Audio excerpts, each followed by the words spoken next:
Welcome to the Authentic Spiritual Journey, a weekly podcast featuring real and practical spiritual conversations from fresh perspectives here on the Experience of the Soul podcast channel. Today, episode 269, Look for the Good. And now your host, Reverend Cynthia Alice Anderson. Hello and welcome to the Authentic Spiritual Journey. My name is Cynthia Alice Anderson. I am the host. I'm here today in 818 Studios with my producer. Good morning, everybody. This is Dave Croft, and welcome to another episode of the Authentic Spiritual Journey. As always, we love being the first to welcome you to a brand new week. We wanted to be the Monday morning. You start off your week right, because, we had discussions about when do we want the episode to come out. Yeah, exactly. When do we want this show to land? Yeah. First thing in your ears, truth, support, encouragement at the top of the week. So welcome to a brand new week. Oh, yes. Welcome to the week, friends. And, wherever you may be, I really got re-inspired about how we're reaching the world. And it's so much fun to imagine people all around the world and all around the country, certainly, listening to the show, enjoying it, and sharing it with friends. And what touches me is that a number of people have reached out since I mentioned and said, I'm in this city, I'm in that city. And that's pretty fun. And what my hope is, of course, that you not only listen, but that you share it with friends and family, and that it really makes a ripple effect, in your life and world. This is our hope for you. And so with that in mind, we want to say hello to the people in Tomari, Okinawa. Hello, Tomari. It is so good. Thank you for joining us. That's incredible. My father was a Marine. Oh, yes. A career Marine, and did a couple of tours in Okinawa. So. Wow. So you have a family connection. Yeah. As tenuous as it, and militarily connected as it could be. But what is the time there? Is it morning or is it evening? I could tell you. I know that in Tokyo, it's 9, as we're recording, they are 13 hours ahead. Right. So I was going to say Okinawa, which is Japan, I could say konbanwa, konbanwa. So it's for really watching good. and for listening, arigato gozaimasu. Yes. Arigato gozaimasu, dear friends. And that means the world to me and to us that you are listening. And I'm sure now you're laughing at my Japanese, but thank you. Hey, Many years ago, I decided to learn a little, and it's been really fun to have some Japanese friends.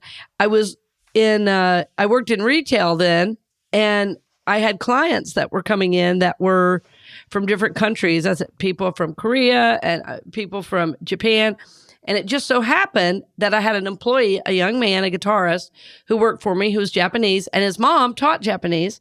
And so she made me a tape. Anybody remember cassette tapes? Oh, yeah. And so she made me a tape, and I would listen to it all the way home, all the way to work. And I learned a lot of phrases. Like, my favorite phrase is "chotto matte kudasai," which I believe means "wait just a moment, please." Hold up. Yeah, just hold up. Anyway, friends, Okinawan friends, thank you so much. Bless you on your journey. Yeah, it's so good to have you with us. This is fun. So happy Monday evening if you're in Japan. That's right. And it's funny, too, because later today I'm talking with a friend in South Africa. We always have to triple check the time because it's 6 hours different. And she's been on our show, as a matter of fact, Vicenta. Yeah. And yeah. So dear soul, we're going to connect again today, but we always have to triple check the time. Yeah, I had to, and I can't remember if we've talked about this, but I do masterminds and teach folks from all over the world for music, and I had to install a little app to keep track of the time zones. Right. Because I have students in LA, Denver, Memphis, London, Frankfurt, Mumbai, Tokyo, Melbourne, Australia. Like, that's about as far around the world as you can get without getting into the middle of the ocean. It is. You got to tell me about that app offline that I can get that. And it's so interesting that we have been reconnecting with our listeners around the world, because this is a time of reconnection for me. I'm deepening my connection with God. I'm deepening my connection with my family of origin, my little small family here in Orlando. And it's really appropriate for our topic today. So, Dave, give us that show title, if you will. It is called Look for the Good. Look for the good. Yeah. Look for the good. Yeah. That's right. Well, I wanted to do this topic for a long time. And it was funny because I was a little judgy of myself about doing it.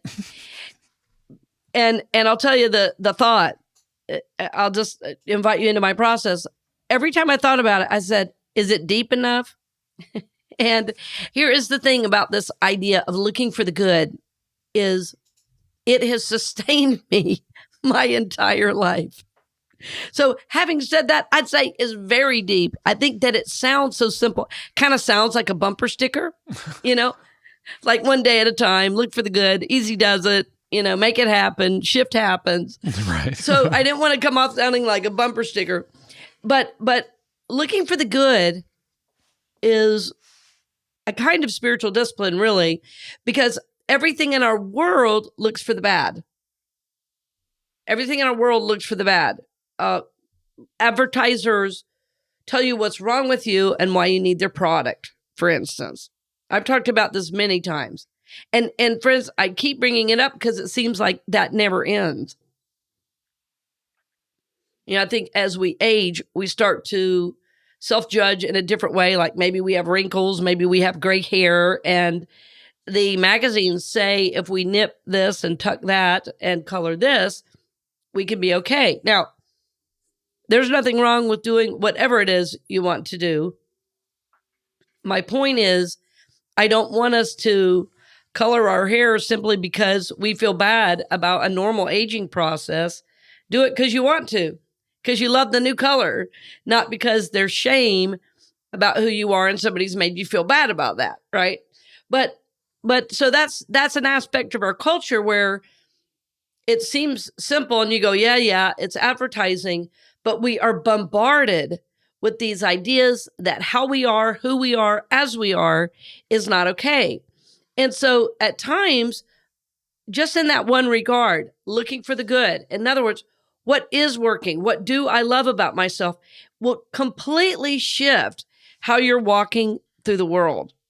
But if you're only seeing the negative, if you're only seeing what's wrong, it takes you down this negative spiral and frankly can lead even to depression. Just this one issue of, we'll call it body image, right? Just this one issue where our world says this is wrong. And so what I'm saying is I want to turn that around. And I love in the Bible how Jesus was always saying the opposite of what people wanted him to say or what society was saying. And this is what I'm trying to do with this idea. Not look for the bad, look for the good. Look for the good. And maybe if it's kind of bumper sticker-ish, it'll help us remember to do it. Yeah. I'm looking for the good in my title. Look for the good. So I talked about one aspect in advertising. What's another one? Well, you have to have this car. You have to have this home. That's still advertising, but it's a different aspect of our life that we tend to judge, that we compare ourselves to our neighbors. We compare ourselves to our family members and say, well, I don't have this and I don't have that. And the interesting thing is, I've learned that part of why we look for the negative is the brain, frankly, is wired this way. Now, there's going to be somebody out there that says, no, we're all good, all God, all love. Well, we are, but part of what has kept us alive for centuries is this aspect of the brain that looks for problems or looks for issues. And as a society, we've used that tendency to be sold to. As a matter of fact, I've had to discontinue working with certain marketing firms that I had hired because they only wanted me to appeal to the negative in people. And I said, well, can I use these same ideas in appealing to the positive? And they said, well, you'll probably get less followers. I said, I'm okay with that. I really don't want to appeal to somebody's worst idea of themselves. I said, but it is true that I believe that, as we live a spiritual life, life gets better. That I can say. But I don't want to say that life sucks now, that you're awful and you need me. I see that a lot from spiritual teachers around the country. And I have just tried my absolute best not to do that, but that we want to attract people through like positivity, through like goals, through a resonance in our mindset, through a resonance in how we want to live. And so that's what I try to appeal to, is the positive. So think about that. How in your life right now are you looking for the good? We can start with body image. How are we looking for the good? Or are you looking in the mirror every day and saying what's wrong? I can tell you, friend, if you start your day out that way, that's a rough start to the day. Because the rest of your day is now going to have that negativity basically in every aspect of it. It's like it goes through like this, it's like a thread, it's like a thread that runs through your day. And it's this unconscious negativity that runs through everything. Because when you don't love yourself just as you are, when you don't feel good about your body, it's fine to judge everybody else too. And then you start judging everybody else. And what I'm saying is start looking for the good. And if you can't look for the good in yourself first, look for it outside of you.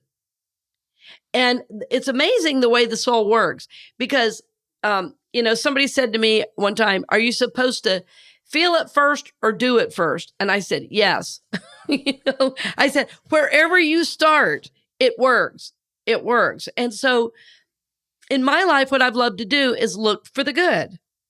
It's like if something happens that is unexpected, for instance, if something happens in my life, a job change or finances go down unexpectedly, or, there's something happening at my work or my church that's not going how I think it should go. I say, rather than cursing it, rather than saying, I'm sick of this, I'm saying, what good is going to come forward for this for me? And why is it showing up right now? Like, of all the things that could be happening, why is this happening now in my journey? And why am I seeing this same issue a couple different places? Because I think there's some kind of spiritual lesson the universe is trying to bring me, and I am unaware of it. I'm unaware of what the lesson is. So in other words, even in the midst of something that at first is seemingly negative, I'm still looking for the good. And what that does is it kind of catapults me forward into living this different kind of spiritual awareness and positivity, resting in the fact that the universe is always working on my behalf. You've heard me say this many times. And I have to come back to it on the show. I come back to it in my ministry. I have to come back to it in my life. I come back to it in my parenting, helping my son say, why is this happening at this time? And what is here for me? And what am I learning from this? Because if this is happening, it's happening for the universe to bring me my good. So let me figure out how to look for the good in this situation. And sometimes it's very, very difficult. And as I'm saying this, I'm sure somebody's saying, well, not everything is good. Well, I absolutely agree. Not everything feels good. I absolutely agree. But that's where the spiritual discernment, the understanding, and the wisdom comes in. Because if you look, I have this friend who's a minister, and she was so positive, and she would always say, nothing can disturb the calm peace of my soul. And she would say it and laugh, kind of walk off. And I was like, that's true. And then one day she was having a really tough day. And she comes up to me and her teeth are kind of together. Like, how when you're mad, Dave, and you're like, ah. Yeah. And she's literally trying to say, nothing can disturb the calm peace of my soul. And I started laughing. I said, hon, I think you got to try again. I said, because I think something is disturbing the calm peace of your soul. And if you don't look at it, you're going to break your jaw. So there's positivity and then there's denial. Right. You know? So, Yep. so in looking for the good, it's a balance. It doesn't mean we're denying what's happening.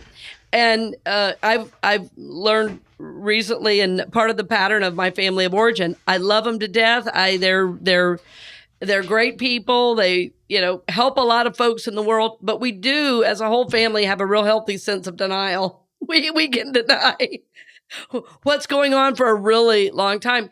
And in my life, I've chosen to like tell the truth, to move out of that, to heal. But I've learned a benefit of looking for the good, and that is not seeing everything as an attack, not seeing everything as negative, not viewing my body, my life, my financial status as negative because it doesn't measure up. That I'm measuring myself with a different kind of measure. And the measure is not outer. It's not what a magazine or newspaper would say is this or that, but I measure it by my happiness. I measure it by my sense of peace. I measure it by my growth. You see, all these are really different things than what the news or the media talks about. What the news and the media is going to tell you is what to be mad about, what to rage about, and how much separation there is, which of course, in turn, creates more separation. I saw, Dave, I can't remember. I know you are on Instagram, and I saw this thing on Instagram recently, and it was like, oh, the news says everyone is racist.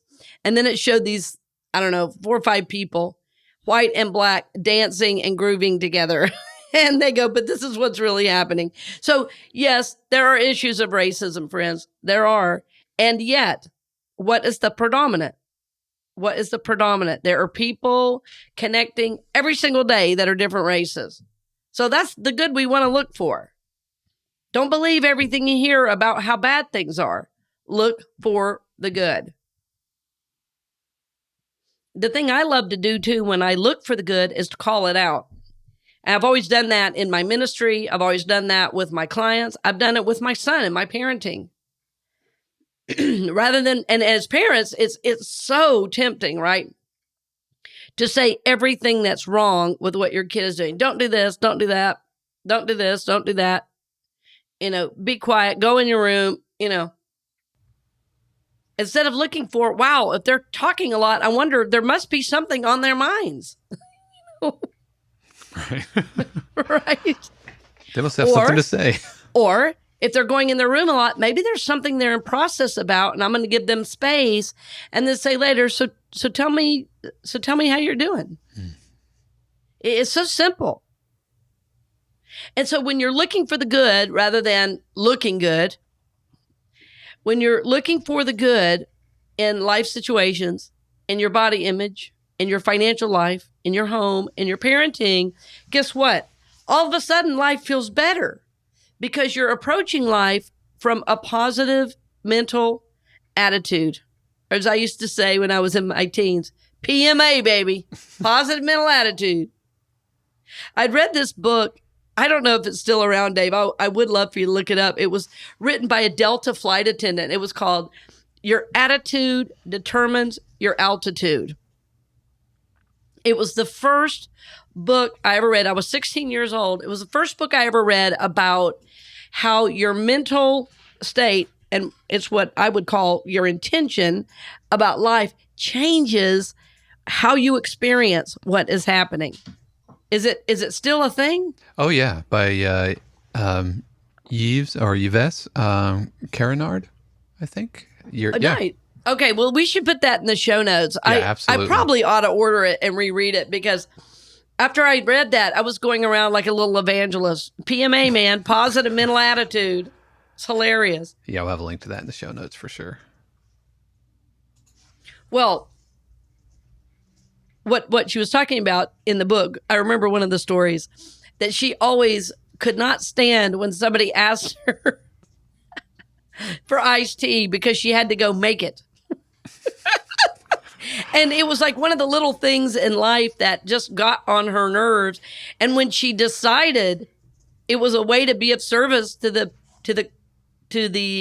passenger, she enjoyed it. It was like this tiny shift in her mindset changed everything. I loved it. Absolutely loved it. Yeah, absolutely loved it. So look for the good. Look for the good. What I've noticed is looking for the good is a great connector of people. It's a great connector of people. One time I was at a Starbucks. This is several years ago. I know, you're shocked. A coffee shop. A coffee shop. Although, as I'm saying Starbucks, I'm embarrassed because we were just at Lineage this weekend. Yeah, I know. And they sponsored the show. Well, that was pre-Lineage. Okay. Now I'm total Lineage devotee, right? For Lineage coffee roasting. But anyway, I walked into I'm making a point here. Yeah. I'm making a point here looking for the good. I walked into a unnamed coffee shop. And it was funny because in the parking lot, I had seen this car, and it was this kind of souped up Charger, and it had an Atlanta plate, and not only our Georgia plate, but not only Georgia, it was the county I grew up in. And, I grew up in a black neighborhood, and nearly, 90% black probably neighborhood. And as I walked in, I saw this guy sitting there, and I said, "Are you from Georgia?" And he goes, "Yes, ma'am." And I said, "Cool car." He goes, "Right on, bring it in." I got the bro hug right away. And it turns out he was living down here in law school. And so then I used to talk to him nearly every day when I went to get my coffee, and we became friends. His whole group knew me, his whole law school group. And all I had done was make a connection based on his license plate and his car. It's crazy. It was crazy. I got so honored to be brought into his group and to the guys. All the guys were studying law. Really, really smart guys, really sweet. And I was just so happy to make a connection from somebody that grew up where I did. He goes, "Oh, yeah, I know where you grew up." I said, that big church on the corner of Orchard Drive where the big Jesus stained glass is? He goes, "Oh, yeah." And I said, "Well, that was my church. I grew up right down the street in Red Oak." He goes, "Oh, yeah." So it was one tiny little thing, and it made a connection. It lasted till he moved back. He's moving back to start a practice. Looking for the good is a great connector of people. Looking for the good, frankly, it just feels good because you are calling out the blessing that's around you, and it helps you see more blessing. It starts to make you resonant with the creative energy of the universe. Here's what I mean. Many, many years ago, I heard Reverend Michael Beckwith say that, people worry about a negative thought. And, the truth is a negative thought, it doesn't have any power, really, unless you repeat it over and over and over. But positive thoughts are 1,000 times more effective because they align you with the creation, the creative energy of the universe, what I just said. And I never forgot that. And I thought that is true. And I'm going to practice. When I first heard him say it was probably 20 years ago. I'm going to start practicing calling out the good and see what happens. So it's just like this small little spiritual practice that I didn't tell anybody about. I didn't preach about it. I didn't tell my friends and family. I just started practicing it, right? In that way. Because like I say, as a kid, I was always learning to look for the good because, my mom would always say, honey, when you're looking at something, you have a choice. You can look on the bright side or you can be miserable. That was basically her philosophy. my mom who was caring for her mother and my dad. And, she had to look on the bright side. She had a lot going on and a lot she was managing. I think if she would have felt sorry for herself or let the weight of the responsibility, I don't think she could have done it. And I think lastly, that's what I would say is looking for the good brings you a great deal of strength. Looking for the good brings you a great deal of strength. And so you being able to choose this is also a move of strength for your life, for your emotional life, and for your spiritual life. Because as a culture now, everybody's playing the victim card. And I do not believe you are a victim. I believe that your world, your experience is based on your life, the energy you put out, and the intentions that you hold. So if you start looking for the good, you're going to realize you feel better, yes, about your body. If you look at in the mirror in the morning and you don't like what you see, find something you like. Bless it. Bless it. Look for the good. And then, the parts you don't like, you say, well, I can work on those. But not, oh, that's bad and oh, that's terrible and look at this. Okay? Yeah. It's just it's a completely different mindset. It's like almost a new value system that I'm saying. I wish we were all computer programs and I could give you this little card that said on there, look for the good, and you could just plug it in. And all of a sudden you started going, oh my gosh, there is good everywhere. But we get so beaten down, we forget to see it. Right? So that's why I want to lift it up. Look for the good. And again, I want to mention, we don't want to be in denial either. We don't want to look, for the good. We don't want to, rearrange the deck chairs on the Titanic and say, isn't this pretty? And things be going down, around us. But looking for the good can help bring us up and out of sadness, of depression, even dealing with physical illness. Look for the good. Look for what is working. And it sounds like, oh, is this a game? Is this semantics? No, friends, it's very, very real. Body image, I started there just because it's a big one, but we do it with our financial life. We look at what's not there. I'm saying, look at what is there and bless that. Right? In your job, look at what is there and bless that. Yeah, and remember that it will bring you, yes, positive energy. It will bring you new states of awareness in your emotional life, in your spiritual life. And yes, it will also bring you strength.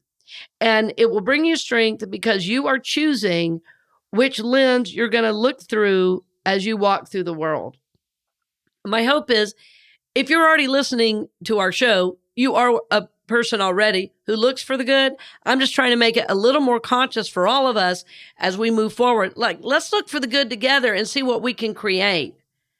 When you're looking for the good, you are a person of goals. You are a person of means. You are a person of possibility. And remember, if you have a tough day and you have some negative thoughts, don't beat yourself up for that. Say, okay, well, I'm releasing that. How can I find this spiritual lesson? How can I look for the good in this? And then how can I use this to move forward? And that's our goal. And that's what we're here to do. Yeah. That's what we're here to do. So, friends, this is my hope for you as you go throughout your day.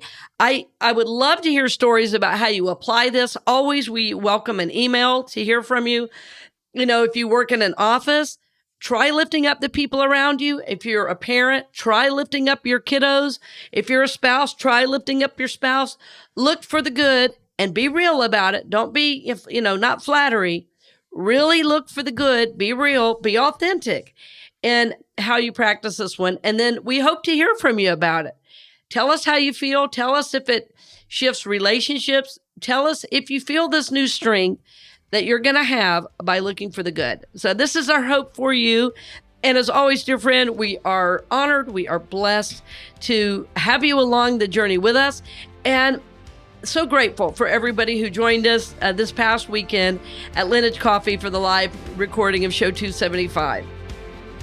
So blessings on the journey, dear friend, and I look forward to seeing you soon.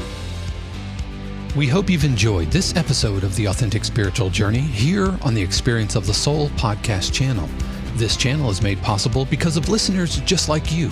If you would like to support the channel with your tax-deductible contribution on an ongoing basis or through a one-time gift, head over to experienceofthesoul.com/support.